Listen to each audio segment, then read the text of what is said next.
Thank you for being a friend. Travel down the road and back again. Your heart is true. You're a pal and a confidant. And if you threw a party, invited everyone you knew. Episode 17 of the performers that I know has a special guest of Tom Catt. Thank you for being a friend. The performers I know coming at you. These are the performers I know. These are the performers I know. These are the performers I know. These are performers I know.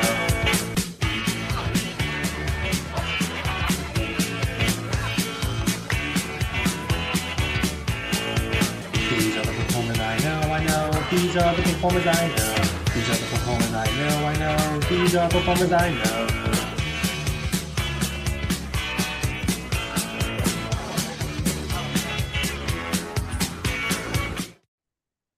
Recording in progress. I love that. Oh, yes, ladies and gentlemen, this is it. Welcome to the Performers I Know, episode number 17. Oh, 17, my favorite number. Yes, the person that you just heard is my guest this evening, a very Hi. talented performer, Hi, uh, guys. works as one of my favorite Golden Girls, Dorothy Zbornak, voice performer extraordinaire. Ladies and gentlemen, please give a big round of applause to Tom Catt. Tom, welcome Oh, to the show. hi. We're Rochester. I'm so happy to be here. This is Jack Oh, Benny on KALW. okay, boss. Oh man, we're really digging deep into the well of early radio and television Oh stars. God, yeah. Ready. Years ago, I had found out one of my idols, Tallulah Bankhead, had a big show, a big radio show, literally called The Big Show, and it ran from 50 to 52. 1950 to 1952. At some point, it's going to be 2050 to 2052. And I'm not ready for that. No, neither am Um, I. Neither am I. but Now, ladies and gentlemen, to set the scene for you a bit, once upon a time, uh, yeah. Tom and I were friends on Instagram, and I was casting for my production of The Witches in the Woods, and I got a message from Tom saying, "Hey, Dane, I would love to audition for the role of Mama." And I said, "How about yeah?" As in my And opinion, the role was written for me. I totally agree because Tom nailed it in one line. I was just like, I would be a complete fool to not cast Tom in this role. Now, well, before I even ask my first question, Tom, how did you come across it? Did you just happen to see it in your? So glad you asked this question. So I signed up. Okay, short story long. The pandemic happened. I decided to get my demos produced. Got them produced. Did everything. Did the emailing. Did the connecting. Did the agents. Did the casting directors. The this. The that. The third. Just emailing. Joining up with different websites. And I'm a cheap SOB. So I just decided to add and go to and sign up for anything that was available to me that had the word FREE in it. My So favorite word. I signed up for castingnetworks.com, and periodically I'll get sent some things because they'll send you so the parameters that I have for me, because I identify as non-binary for the conservatives in the audience. Hmm. Um, I signed up for non-binary women, men, like, obviously women of a certain age, because I would be remiss if I said I could play an ingenue. This is not the voice of an ingenue, but so I get auditions periodically from casting networks, but unfortunately, you have to pay to have your auditions be heard. So, using my intellect, what I did was I checked out who was casting the Witches in the Woods, and it was you, Dane. It was Vagabond Theater, and I was like, let me reach out. What's what's the harm? Let me let me just say, hey, I'm interested in this part.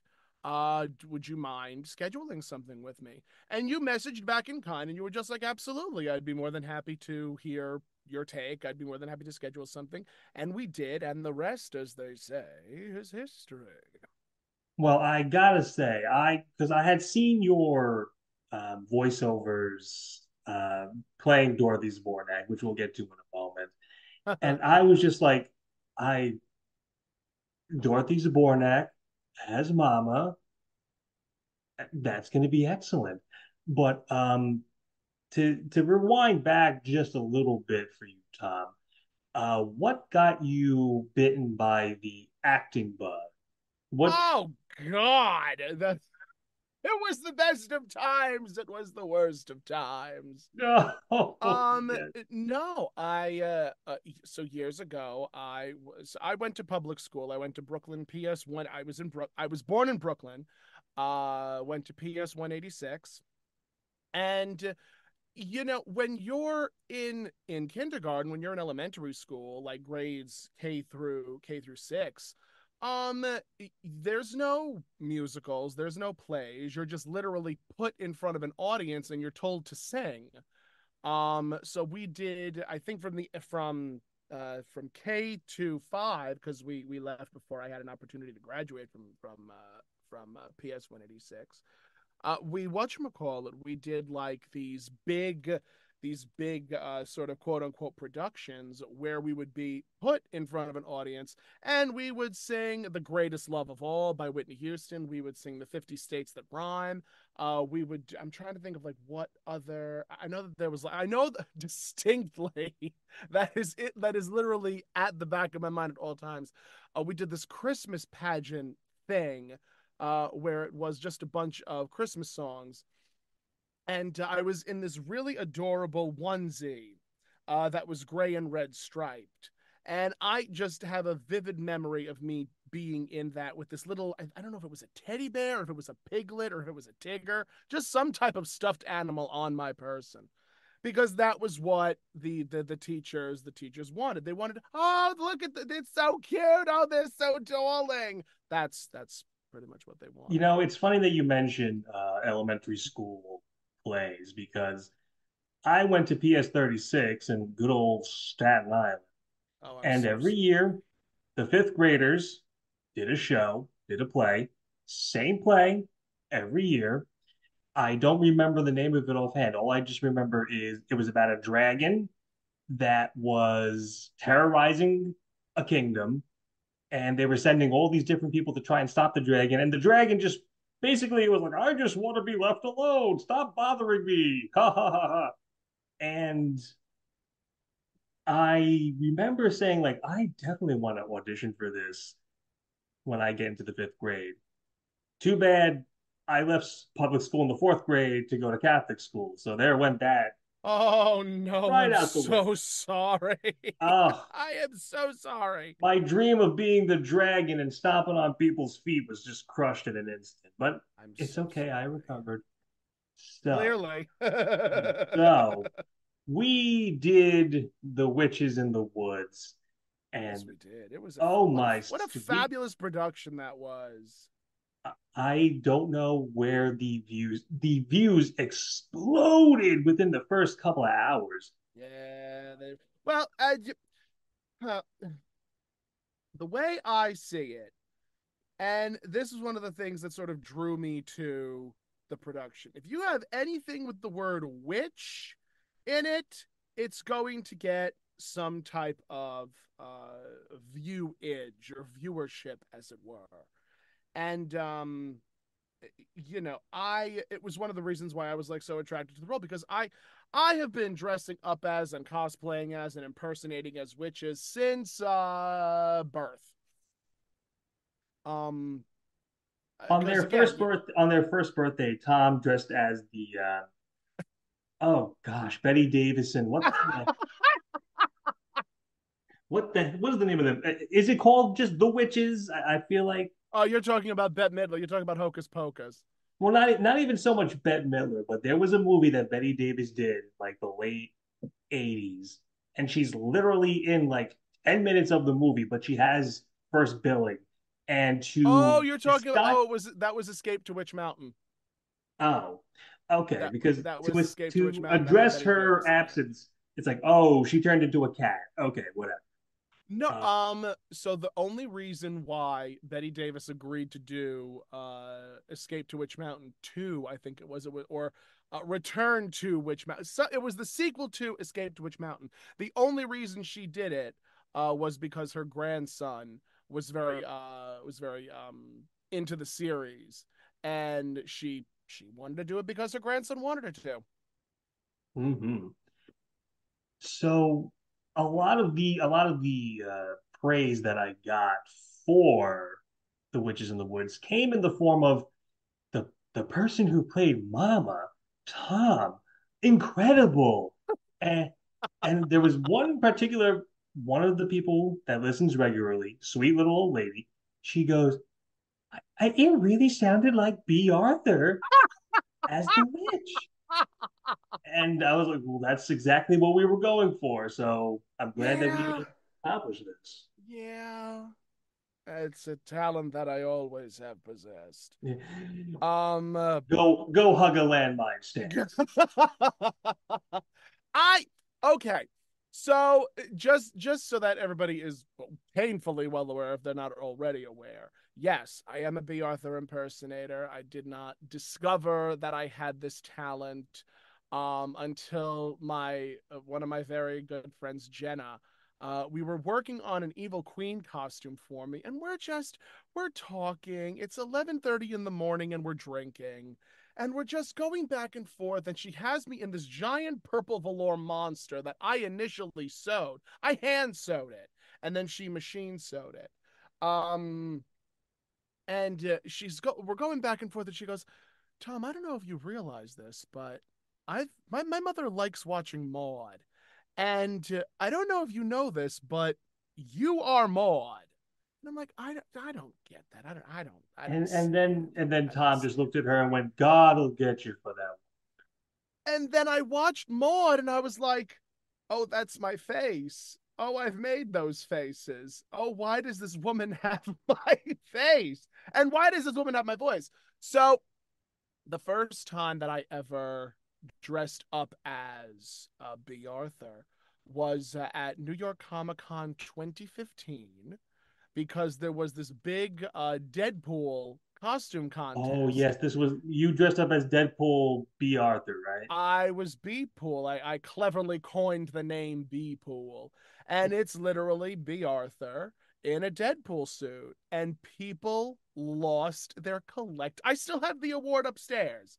I still have that award saying best Deadpool cosplay ever. And all I have to say is, that's right. I deserve that. But no, D Pity, my darling D Pity, he took a picture of me, posted it online, and he goes, whichever Deadpool gets the most votes wins.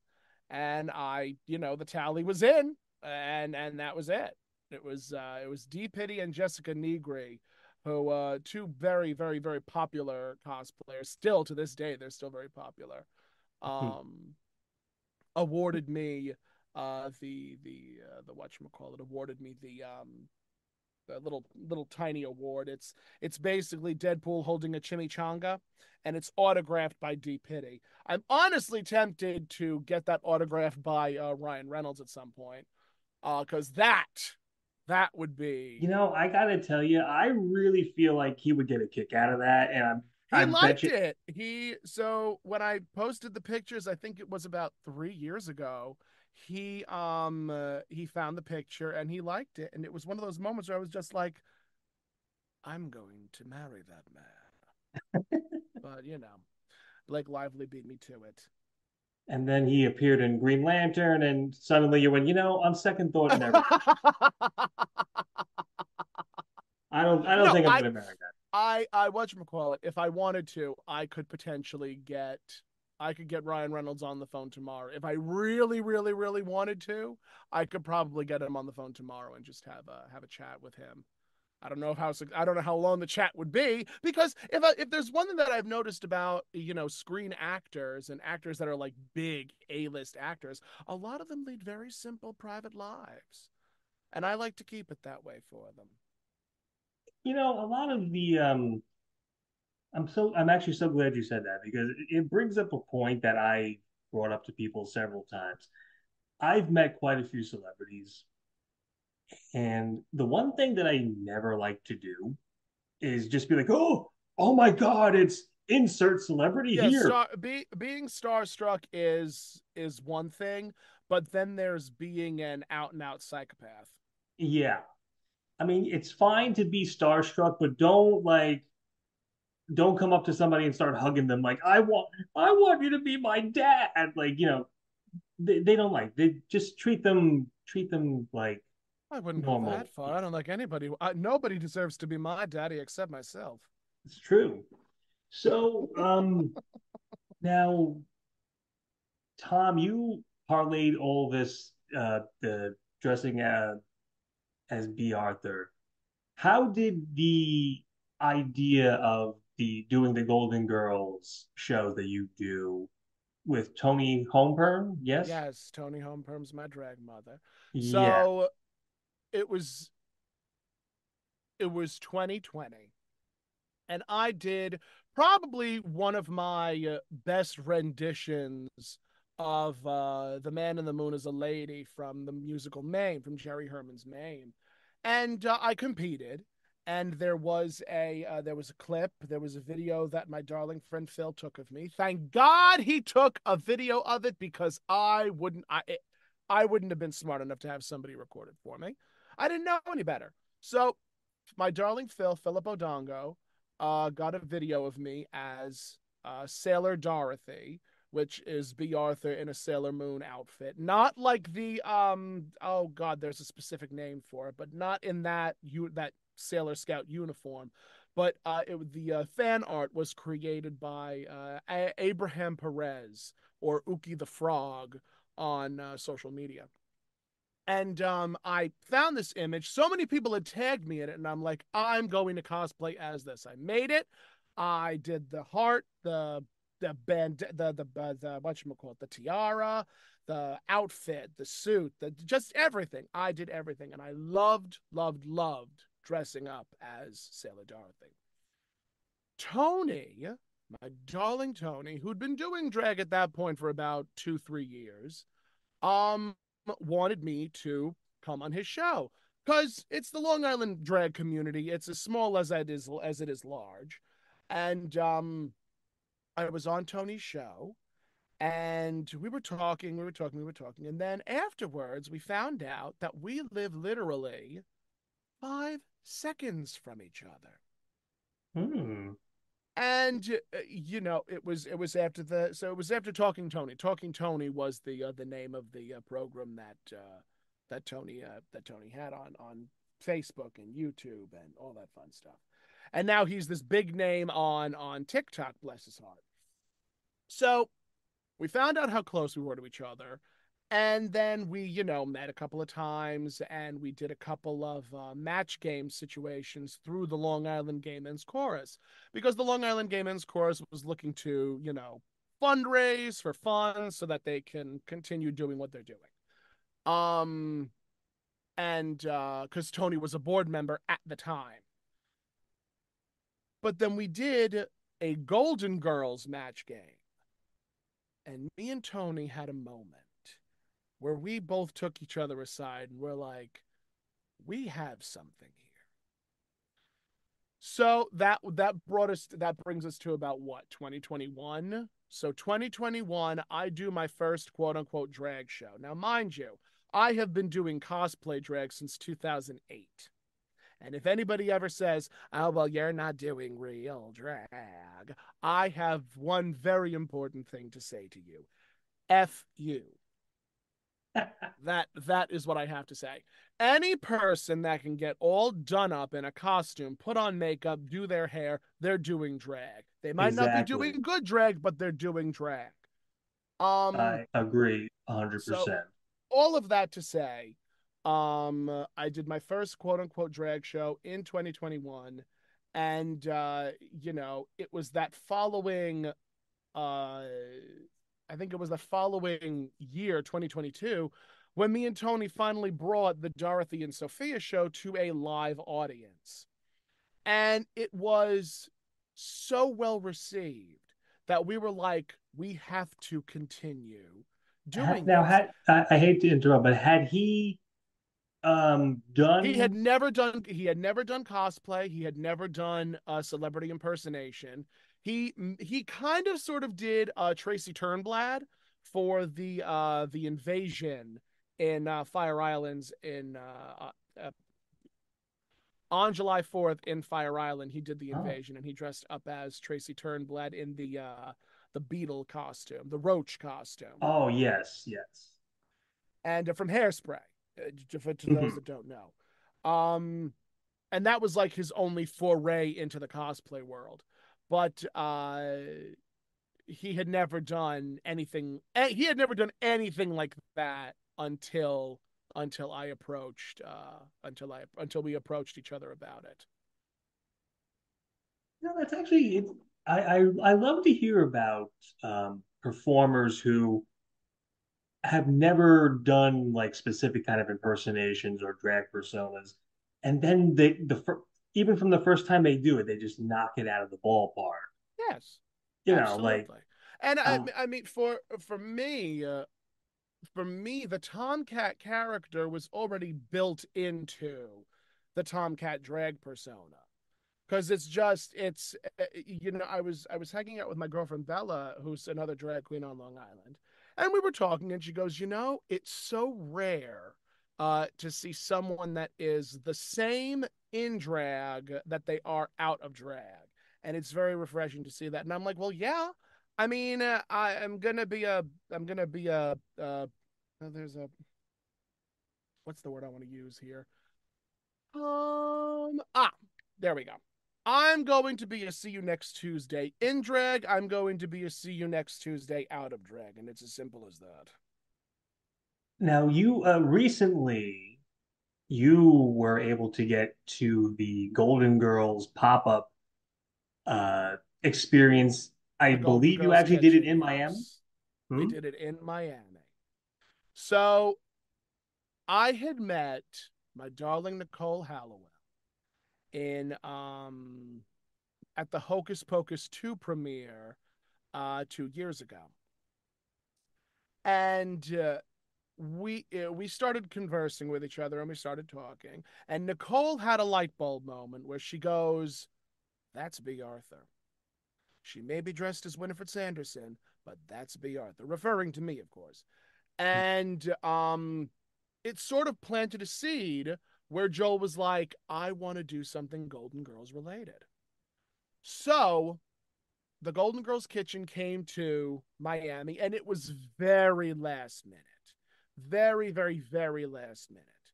And we cobbled together the four of us. Now, me and Tony already have our built-in Dorothy Sophia relationship. Even when we're doing regular drag as Tony Holmperm and Tom Catt, the relationship is still mother-daughter. Like, even when like Tony is Tony, I will still refer to her as Ma or Mom when we're performing. And there are even times when Tony will call me Pussycat, even though we're not dressed up as Dorothy and Sophia. Um, so Joel contacted me and I introduced Joel to Tony. Tony was on board, I was on board, and Jerry was already on board from the jump because Joel had wanted to do this for a little bit and was in contact with Jerry about being the Rose. So that's how all four of us congregated and came together. How we Okay. got to the Golden Girls Kitchen was Joel had reached out to and sent a long introduction proposal saying, "Hey, this is who we are, this is what we do, have us be a part of this experience for your um for your audience. They did. It went off without a hitch. And from that moment on, we all sort of collectively agreed that, and I do not mean this to be self aggrandizing, I do not mean to be arbitrary. We are probably the closest replications of those four women. I that actually leads me to a question that I've been wondering. Um, I've seen other Golden Girls drag acts Yes. scattered here and there. Have you guys ever like collaborated, or not even so much collaborated, but like spoken to other drag performers who do that sort of thing, or is that kind of like an unspoken rule? Like, no, no, no, we just keep our, you know, I we mean, if this was years ago, I would absolutely not try to congregate with anybody that also impersonated. Because I, years ago in the cosplay world, if you saw two Spider-Men, they hated each other. If you saw two Disney princesses, guess what? They that dressed as the same, like two Elsas, they hated each other. It was just sort of this unspoken rule, like you don't talk to the people that are also nowadays. I don't give a crap. I don't care a lick. I don't care. As a matter of fact, I've reached out to Divine Grace, who's probably one of the better B. Arthur impersonators I've ever come across. And her and I have exchanged plenty of words, and she'll even say to me, she goes, "Wow, you're good. Like you're very good between the outfits, the body language, the voice." I say, "You're not too shabby yourself." And, we discussed Coco Peru and Jackie Beat. And, we have to sort of acknowledge the company that we keep because most of the B. Arthur impersonators that I've come across have been humble and wonderful to conversate with. I would love, I would love to collaborate with the Golden Pals, which is Ginger Minge's troupe, which is it's Ginger Minge, Darcy Drollinger. I think Darcy. I'm pretty sure it's. You know what? Before I even say another word, let me make sure that I'm talking about the right let's go to the actress. files first.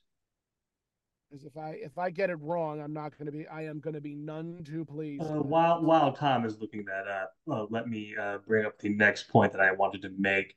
Tom is also a voiceover uh, performer.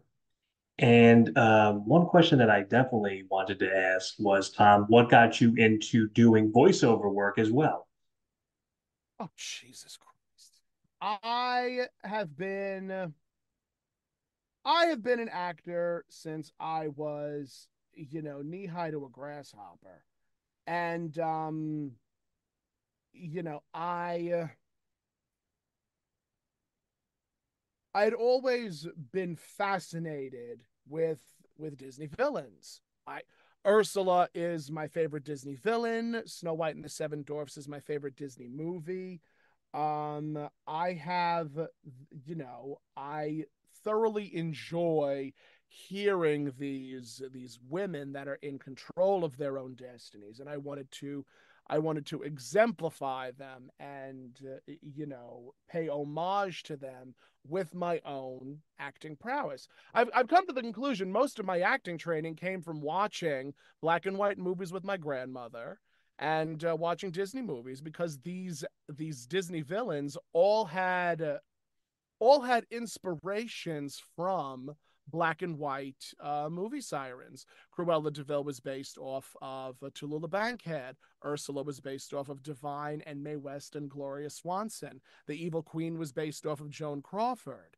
So you're looking and you're listening and you're watching these characters that have this sort of steeped built-in history from the animators and the voice actresses.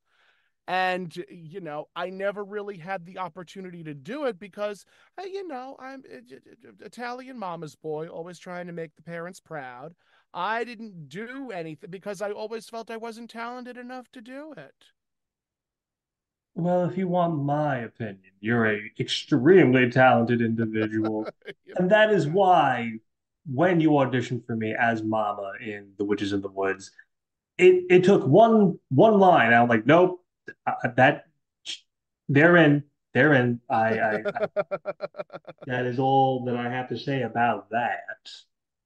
But yes, as I can see from the old clock on the wall, we are starting to wind down a little bit. Now, Tom, the last question that I normally ask my guests is this.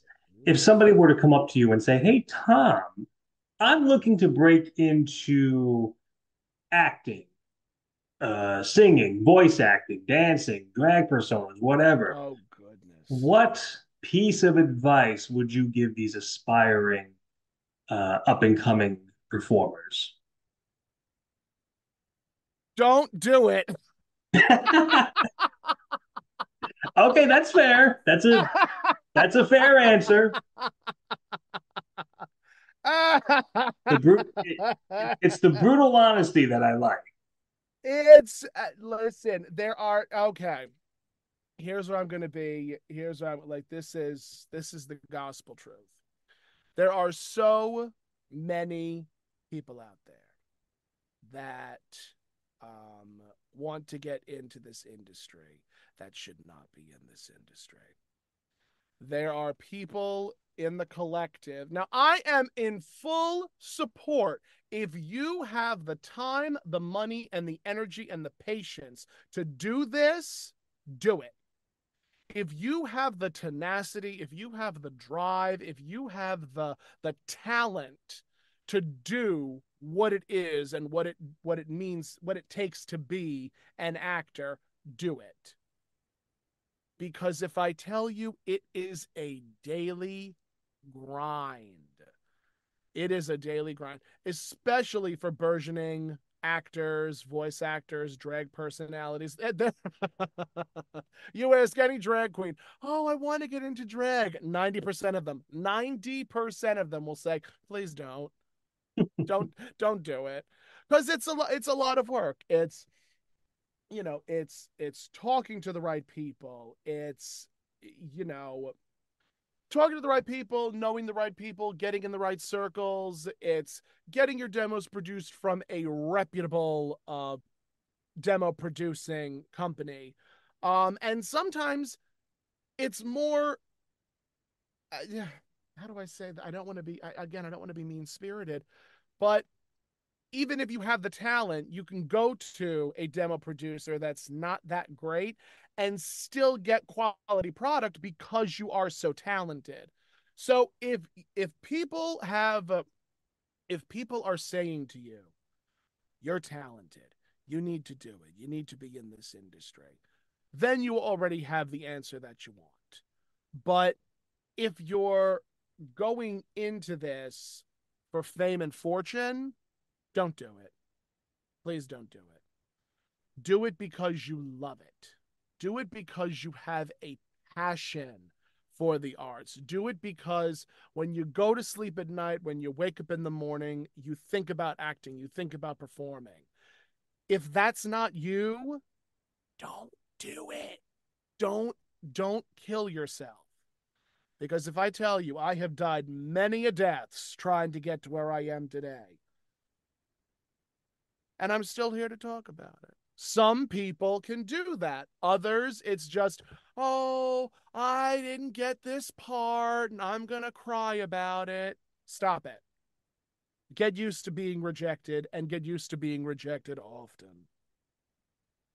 I am You still know, looking for Golden Pals. Please, I do want to get this right. I really want to get this right. It's Ginger Minge. we're gonna figure this out one way, We're figuring this out now. We are figuring this out now, I say. So it's Ginger Minge. right? It's Hmm. Divine Grace. So Ginger Minge is the Blanche. Divine Grace is the Dorothy. Gidget Galore, not Darcy Drollinger. Darcy Drollinger is Golden Girls Live. That's California. They poor unfortunately they just replaced Heclina with Coco Peru. Heclina unfortunately passed away, and they Oh. replaced Heclina with Coco. So, but Ginger Mm. Minge is the Blanche, Gidget Galore is the Rose, Divine Grace is the Dorothy, and Mr. Miss Adrian is the Sophia. And All right, there you that's the go. Golden Pals. For me, it's Tom Catt as Dorothy, Tony Holmgren as Sophia, Nicole Hallowell as Blanche, and Very Jerry as Rose. And what a terrific bunch they all are. Well, thank you very much, Tom, for being my guest this evening. That was a lot of fun. I thoroughly enjoyed myself. Well, there's a Um, lot of very, it. There's a lot. It's a lot. It's a lot. You know, you live your life and then you perform and you audition. As a matter of fact, I have a couple of auditions in my inbox. But again, to those that want to get into this industry, know what you're getting yourself into. And also, I cannot emphasize this enough. Find people that will not bullshit you. Find people that will not say, oh, you're the greatest. Do not surround yourself with yes men. Surround no. yourself with people that will provide constructive criticism and provide Yep. Mm-hmm. a provide a hundred good percent. soundboard.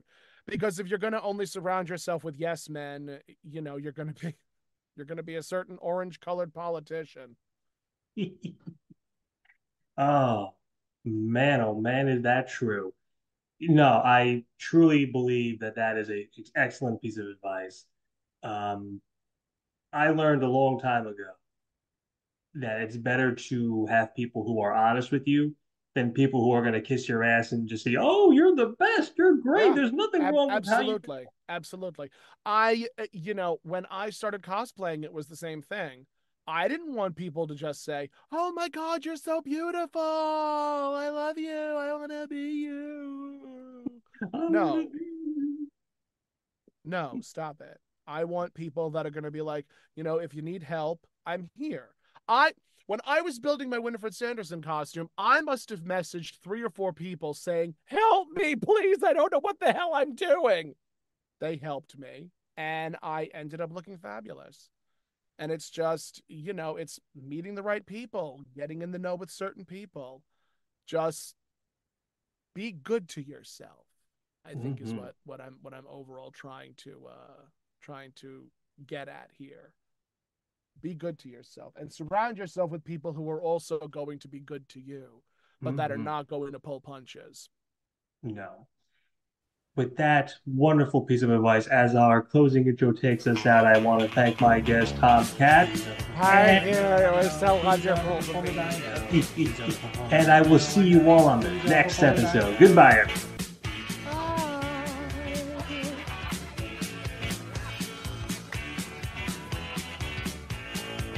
These are the performers I know, I know. These are the performers I know. These are the performers I know, I know. These are the performers I know.